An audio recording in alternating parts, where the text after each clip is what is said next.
we're gonna have, let's see. For me, he's an amazing speaker. I think I said that a lot, but honestly, everybody that comes in brings something that is different, that makes them, unique, right? And for me, like, no problem. For me, I learned a lot when the first time that I was here in his workshop. He's a very, very emotional, motivational speaker. So he serves as the CEO of the Campaign for Black Male Initiative and has grown its membership to more than 5,200 leaders. Dove has held over 20 years of leadership experience as a youth development professional, community builder, and advocate for families and children. And he has been coming here for about 9 years? Okay, we're gonna do 10 years. So he's been coming here for a while, so please give it up for him. He's amazing, so. We can do better than that. How about a standing ovation?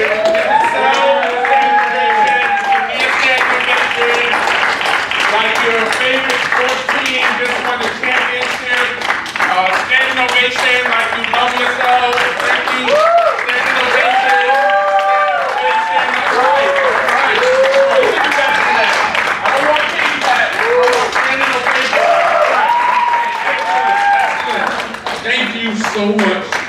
I'm thrilled to be here. You can sit down now. Sometimes, all right, raise your hand if you've heard, I've been coming 10 years.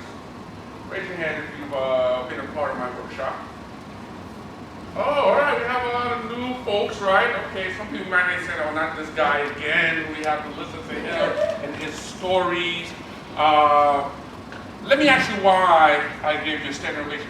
A few reasons I asked for a standing ovation. One is I love the fact that Tai Chi is the opening, right? And that Jason and his team has seen fit to incorporate Tai Chi. I have learned in my life, and I am 55 years old. I know I don't look it, but I'm 55 years old. And the art of meditation and getting still. I got 4 kids and a wife, so a lot of prayers go into that. But in the morning, meditation, not every morning, is a part of that. So I love the fact that you lead off with Tai Chi. I'm not so crazy about the fact that after the Tai Chi, you guys come to my workshop and you're like, I'm more laid back. And so I asked for the standing ovation to get the energy going, right? But I also asked because Jason talked about you have something to do in the morning. But here's something else you need to do in the morning. And I say this every time I'm in front of young people when I do workshops for young people. And so just for today, everybody in this workshop will be considered a young person, right? Whether you're my age, older, or younger. And I talk to young people and I said, I know that sometimes you want a standing ovation from your parent and you don't get it, right? How many of us don't get standing ovations from our parents or haven't gotten standing ovations from our parents, right? Sometimes we want a standing ovation from our professors and our teachers. We think that we deserve a better grade. And we look at our transcript and that's like, there's no standing ovation grade here. How many of you, and I've been married for 24 years, want a standing ovation from your spouse or your boo, and you don't get it, right? All you get is a lot of boo-hoo from your boo. And I tell young people like yourself, like I tell myself, is you can't wait for anybody to give you a standing ovation. You need to stand up and give yourself a standing ovation. And so that's what that was about, right? And I also, the other reason why I asked for a standing ovation, and I want to thank Juicy Jason.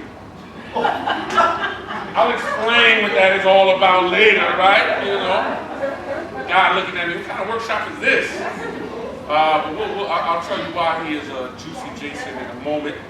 I want to thank him for inviting me back for 10 years to do this workshop and to be with you.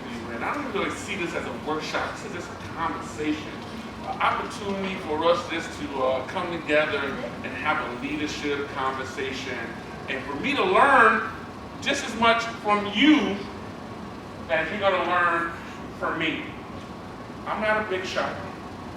Zig Ziglar, a motivational speaker, the late Zig Ziglar said that the only difference between a big shot and a little shot is that the big shot was a little shot that just kept on shooting, right? And sometimes we feel like we're little shots, but we just got to keep on shooting, keep on shooting. And so I get an opportunity to speak all around the country. And sometimes I'm really great, and people like, we want to have you come on back, and yes, you look great. And there's sometimes when they're like, don't let the door hit you on the way out. Who invited him here to speak? They're going to lose their job. And so I've learned to get my standing ovation before I speak in the beginning of my presentation. So I want to thank you for that standing ovation. A long time ago when I first started speaking, I would come home and I would tell my wife, she would ask me, how did you do? I had a standing ovation. She's all right, okay. Come back from another speaking engagement, how did you do? I had a standing ovation. She started saying, look, that's my man, he got it going on. He ain't all that good. Until one day she came to one of my speaking engagements and she was like, oh, that's how you get a standing ovation every time. So part of leadership is asking for what you want. It's having a vision for what you want. So I know I was guaranteed a standing ovation. And so today we're going to be talking about the 7 C's of deep in leadership. I have a new framework around it. We're calling it the stop stalling on your calling and just jump in, right?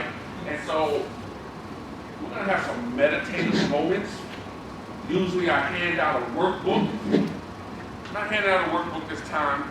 We're going to ask some questions. You're going to meditate on them.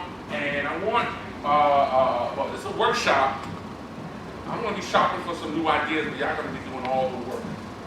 One of the things I wanted to start off with is to kind of share my story by a video.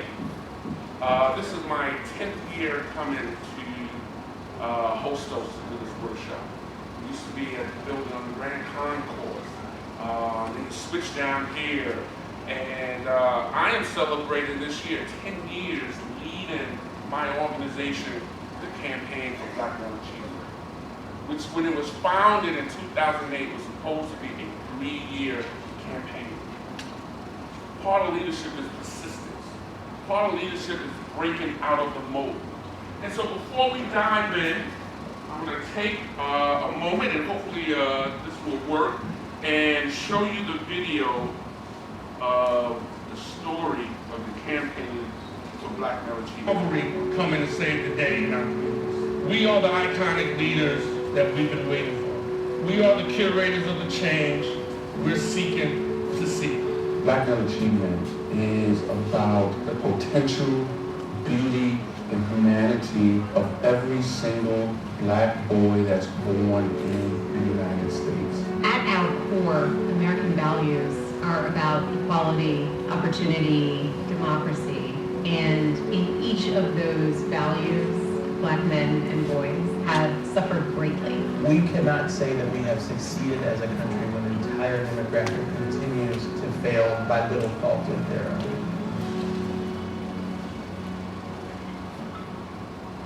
My name is Sean Dove, and I'm the Chief Executive Officer of the Campaign for Black Male Achievement.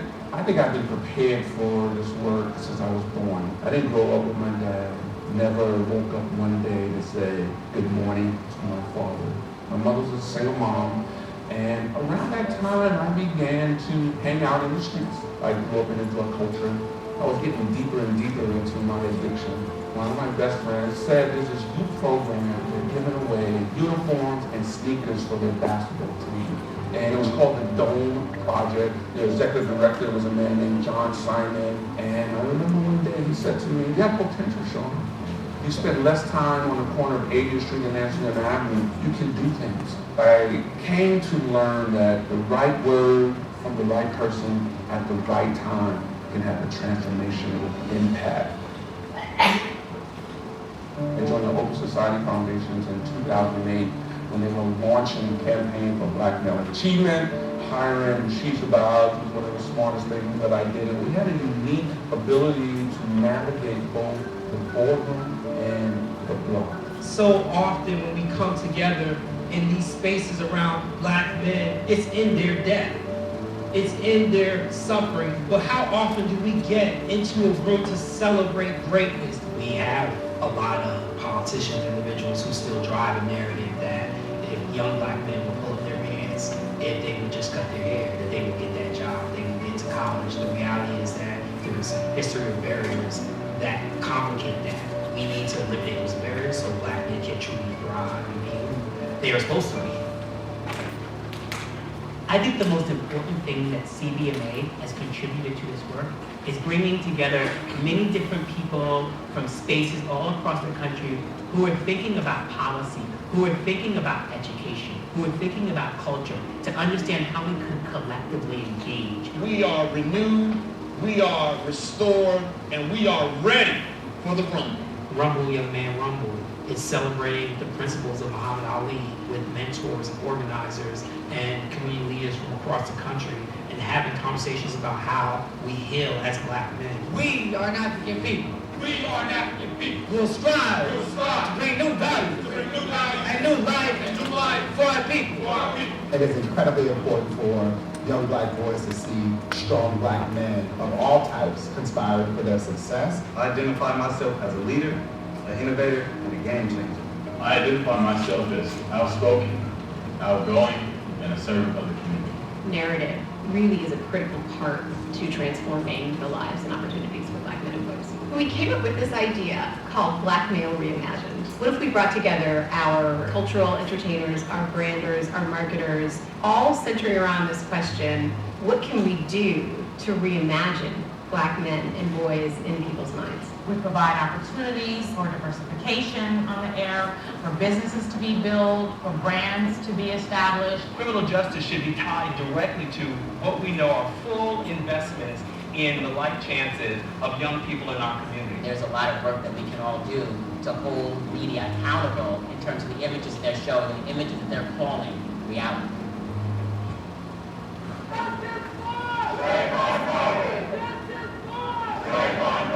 We are united. We are standing. And we are going to fight this fight together.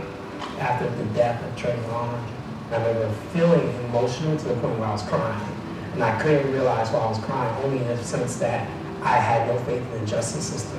What inspired me at that moment, though, was knowing that there's this generation of young people that rallied to create a sense of urgency. You know that justice for Black life is justice for humanity. We see the hopelessness of a generation that has been broken, trying to find its place in this world. We understand that we need to turn anger into action and pain into power. In this midst of still wrestling with the death of Trayvon, I remember, I think I got a text from Sean that the president's talking about Black men and boys. When Trayvon Martin was first shot, I said that this could have been my son. Another way of saying that is Trayvon Martin could have been me. To see a sitting president of the United States who's a Black man, dusting off his shoulder, you know what I'm saying? Like, at the same time saying, I could be Trayvon, is saying the complicated reality that we live in. Shortly after this speech, Rashid and I were called to the West Wing, and White House staffers said, we need your help. CBMA brought a depth of research. The White House folks were able to look back at what CBMA had done to convene and to assemble, and we're able to really learn from that. That meeting with Sean Doe inspired the president to take this issue on, and he created My Brother's Keeper. There's so much the world would not be without the campaign for Black male achievement.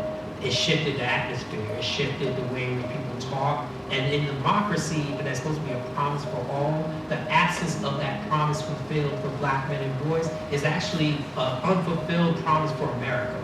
We often ask the question, how do you quantify hope? for someone to believe in you before you even believe in yourself, there's hope. In the end, this is about making sure that all of the people in America have an equal opportunity to be successful and lead lives where they reach their full potential. So I wanted to give you a sense of my leadership journey. I wanted to give you a sense. Thank you very much. I've trained along very well with the applause and to give you a sense of my leadership journey up until this moment. And the reality is that we are continuing. Your leadership journey does not stop. That was my leadership journey for the last 10 years. And right now I'm crafting the next chapter of my leadership journey. But wanted to get a sense of who I was, right? And now I want to get a sense of who is in the room. I think we have a small enough crowd here to go through introductions. And this is not a passive workshop, right? So if someone said you're going to come here and you're going to sit and receive stuff, we know that's not true because I just saw all y'all doing IG, right? Being engaged, right? So you're all going to have to be engaged one way or another. So I just want to quickly hear who's in the room, and then we're going to go around and do introductions, but these are the rules of the introduction. You are going to have to give yourself an empowering leadership adjective when you introduce yourself that starts with the same first letter of your name. People are looking at me like, what are you talking about? Let me give you an example. My name is what? Sean. Okay, good. And so, Sexy Sean would be an example, right? You think that's real funny, huh? Right? So my wife told me that I gotta lose 40 pounds before I can use that analogy anymore. But I found out that vulnerability is the new sexy, right? So you can be in shape or you can be 40 pounds overweight, but vulnerability, particularly in your leadership role, is the new sexy in 2018. So getting vulnerable allows you to be that, right? So some days I'm strategic Sean. Some days I'm strong Sean. Some days I'm sturdy Sean with stuff that's coming at me. But it's got to be positive. Because sometimes there's a voice in my head that says, man, you stupid Sean. Man, you slow Sean. And if we don't, I don't know if any of you have that voice in your head that speaks to you sometimes and tell you negative things about your own self. So we have to be really active in changing the narratives. Not about what people are saying to us, but what we say to ourselves, right? So where do we want to start? I think we're going to start over here. That's right. That's a Magic Johnson no look pass, right? So she's like, oh. And why don't you come down a little bit. But part of this assignment, and it's not just about introduction. It's about leadership. It's about communication. It's about thinking on your feet. It's about standing up and sharing when everything inside of you says, sit your butt down and shut up, right? That's leadership. Leadership happens outside your comfort zone.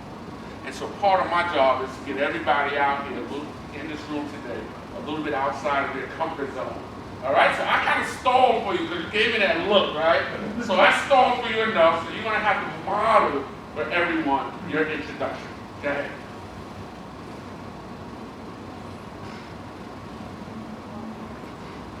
Okay, so what are the rules, right? You're going to have to stand. I'll help you. Okay. Here's your audience.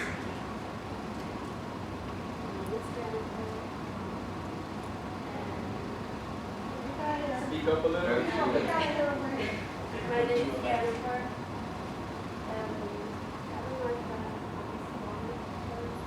So come up with an empowering word that starts with J. Yeah, just like Jennifer starts with J. And let me give you an example that I forgot. I mentioned the Juicy Jason, right? And so folks are like still wondering what the heck is that all about.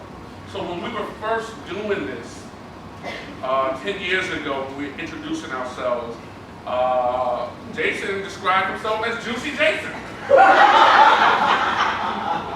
And he had on like a purple sweater, and I was like, he's juicy like a grape, right? So, I don't know, I didn't ask for any explanation or anything, but on that day, right? But I would rather be him. I'd rather him be Juicy Jason than Chunky Jason, right? Something juicy, positive, right? So that's where the Juicy Jason thing came in. So I wanted to give you some background because y'all both have the same letter, right? And so let's give Jennifer a round of applause. Oh, you're not finished. You're not finished yet. He's encouraging you at the halftime speech, right? Okay, everyone's not going to take this long, right? You're just starting this with Jennifer, right? So you're going to introduce yourself and you're going to come up with a leadership J word, like strategic showing.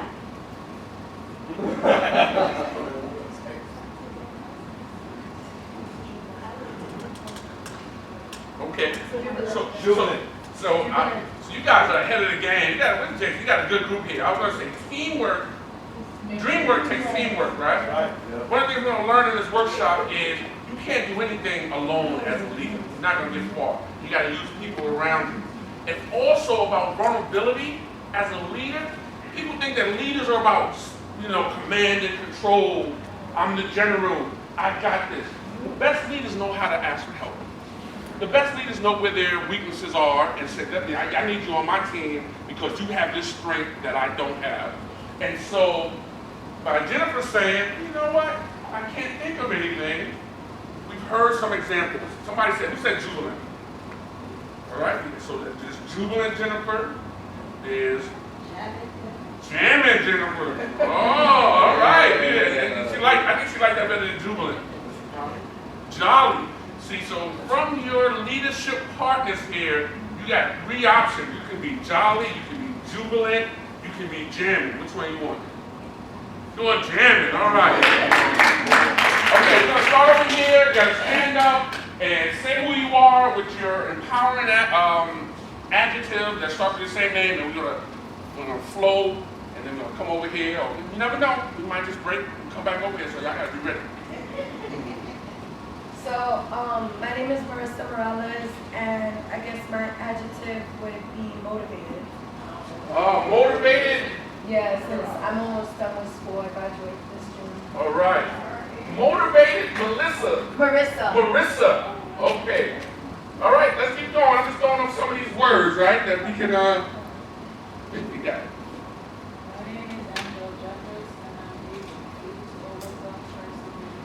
Able. All right.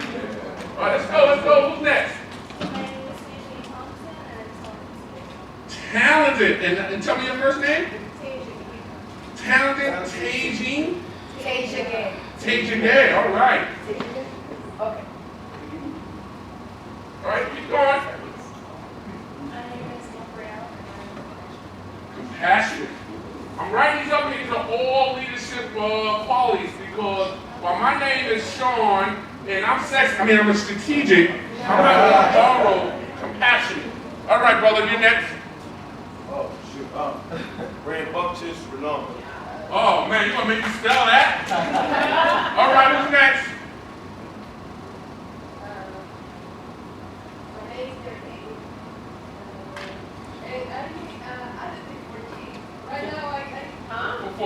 All right, so what's your first name?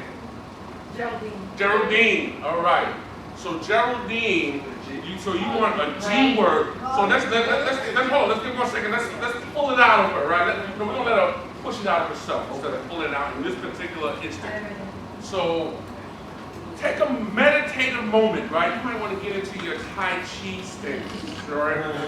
And think of what is an empowering leadership word that starts with G.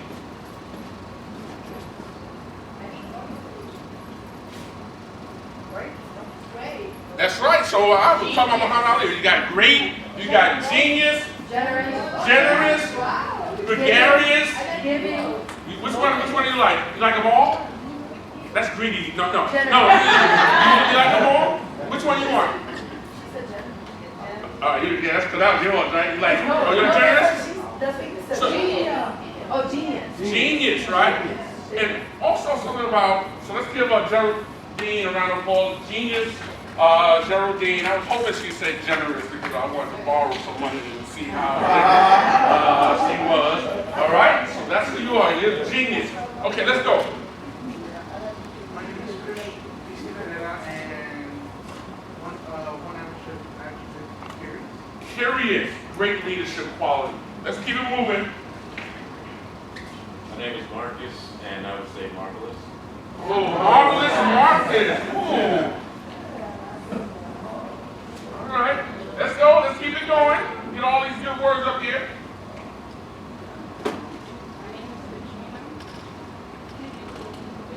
Katrina. With a K. All right. Come on, you can. I don't believe you. I know you can think of a positive, empowering leadership word that starts with K. Raise your hand if you believe she can do it. Look around you. We got all these believers around you. What's it going to be? Kind. That's right. Look, I've worked with a lot of unkind leaders. It ain't fun. All right? Next.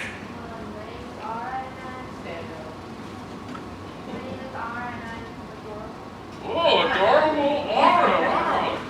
Caught me off guard with that one. Go ahead. Who's next? So, my name is Roberto. I think Raging Roberto. Raging Roberto. Right, okay. Next. My name is John Carlos, and I'm joyful. Joyful. Next.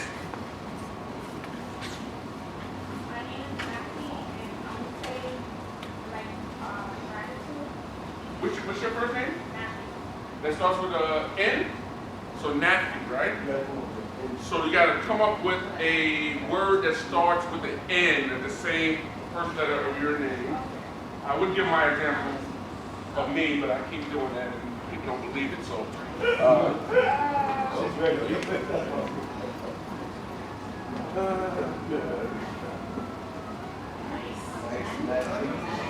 So you know what? No one would be interested if I was asking the opposite question for folks to come up with something negative, although that's an N-word, something negative about themselves. You know, I've been working with people real quick to come up with something negative, and it's hard to come up with something positive. Come up with something positive about yourself that starts with an N. Nice? Yeah, own that. We're gonna put you right next to the kind. That's the nice and kind corner. All right, there you go. You got everybody over? We got everybody. Jovial Jackie, yeah.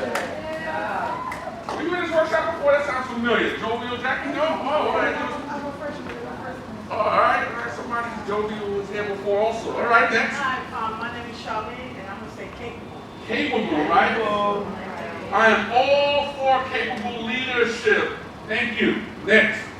My name is Grace, and I understand myself as good. Good Grace. All right.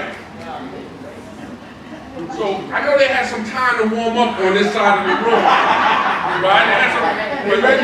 This side, I was wanting to say, this side of the room is kind of stepping up, y'all. My name is Diana, and I'm determined.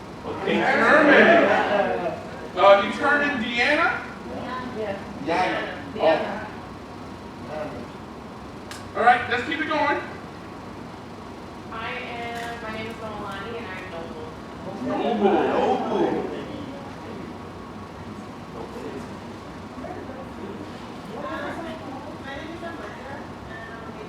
Amazing.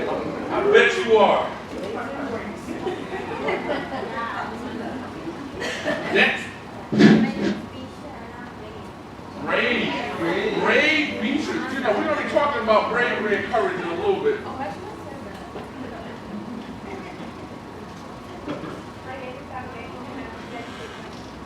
Dedicated. Y'all ready? All right, who's next? My name is Paula, and I'm awesome. Awesome.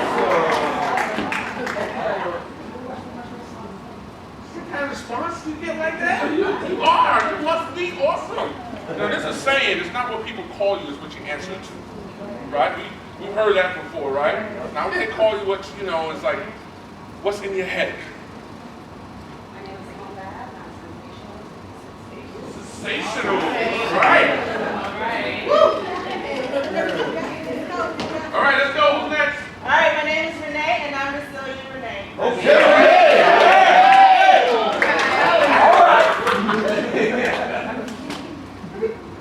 All right. Next. My name is Mommy. It's Mommy Smart, and I'm guessing it had difference. Okay. And your first name starts with what letter? M? All right. So, make it. All right. See, let's give her a round of applause, right? This is what you call thinking outside the box leadership, right? Sometimes, and I'm not saying you go back to your place of work and, someone tells you to do something, you say, no, I'm going to do it my way. But a big part of leadership is going from the shallow into the deep end. And she said, look, I got more than a word in me, right? I got a whole sentence, and the sentence starts with an M. Make a difference. I like that. Okay, next. My name is Fiona, and I'm All right, next. My name is Sterling, and I'm magical. Oh, man. See, the more time goes by, the more creative we are. My name is Pablo, and I'm powerful.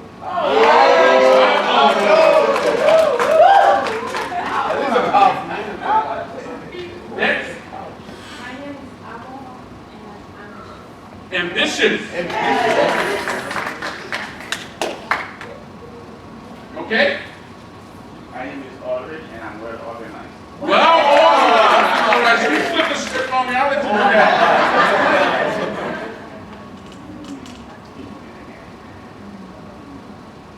Anyone else? You just come in? You want to what the heck are we doing? my name is Katie, and I am Pacific person. So you're Katie with a K or C? With H. Oh! Katie. Katie. And what's your word, your empowering leadership word that starts with an H? It has to start with an H. I like that word though. What's that? It starts with an H. I like humble. We need humble leadership. Humble, helpful. Honest. How about this? Hellacious. Honest. All right, give yourselves a round of applause. And this is really important, and I'll tell you why in a minute as I stall to get my PowerPoint. What's Jason? We need to get back onto the, anyone knows his, yeah, you can hand those out. If we can get this set up. And so while this takes a little time, when we have a small enough group, it's really important. Sometimes we're in the same room, in the same classroom, on the same journey, and we don't even know who we're on this journey with, what they think about themselves. Every time my meetings in my company, every time we come together, we start off with leadership reflections and telling stories of what your challenges are, what your successes are, professional and personal. So I want to thank you for showing up. I want to quote one of my mentors. For those of you that don't know, January is National Mentoring Month.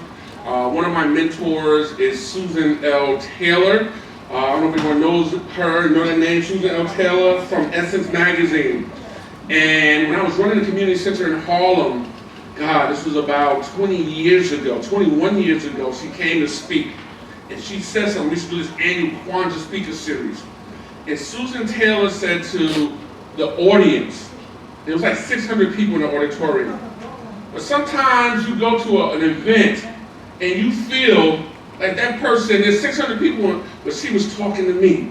And what she said the essence of success is that you have to show up fit, focused, organized, disciplined, and with a plan.